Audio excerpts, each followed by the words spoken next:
Hello, my name's Alan Williams. I'm the chef proprietor of Alan Williams at the Westbury.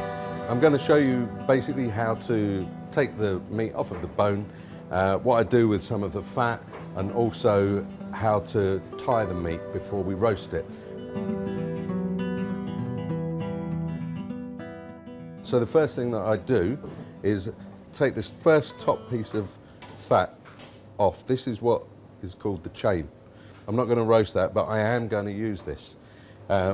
Following that, I take the meat off of the bone simply with a sharp knife following the ribs until you get to that base bone again there.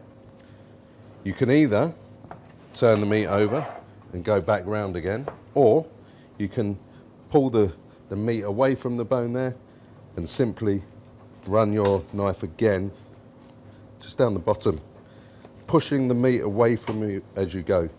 So there we have the bone. That's the connective meat in between the ribs, and then we have the sirloin. What I'm going to do is just take off a little bit of this fat here. You've also got connective tissue. This doesn't break down in the cooking, so I'm just going to run my knife along here and trim that off. That I will use all of these little bits and pieces in a sauce. I put the string underneath the meat like that, just at the end, about 1/2 inch from the end of the meat. And what you do is you need to hold the string in your hand. The second piece of string goes around your fingers, like so.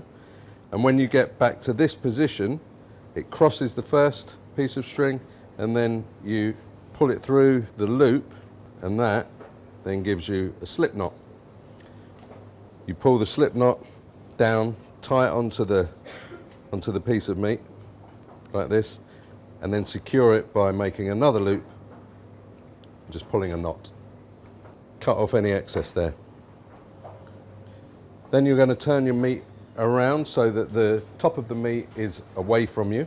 Put the string over the front of your hand. This time you then turn your hand to the front. So you turn your hand to the front and it gives you a loop.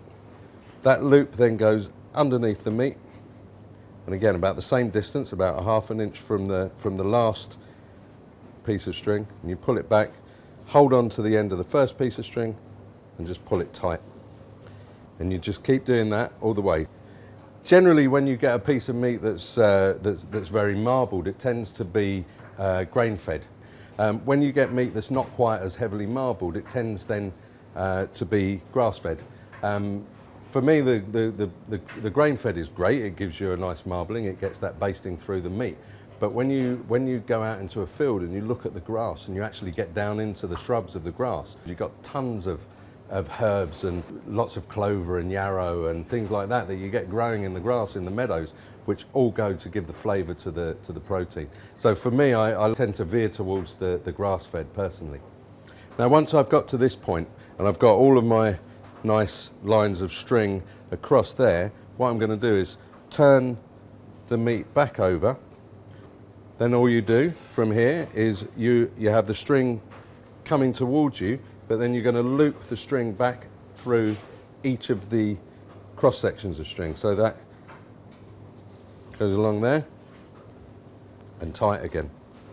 So I'll cook this for about 2.5 hours on 140 degrees, and then right at the very end I whack the temperature up to about 190 to 200 degrees for the last 5 to 10 minutes, just to get that real roast caramelization on the flesh and on the fat.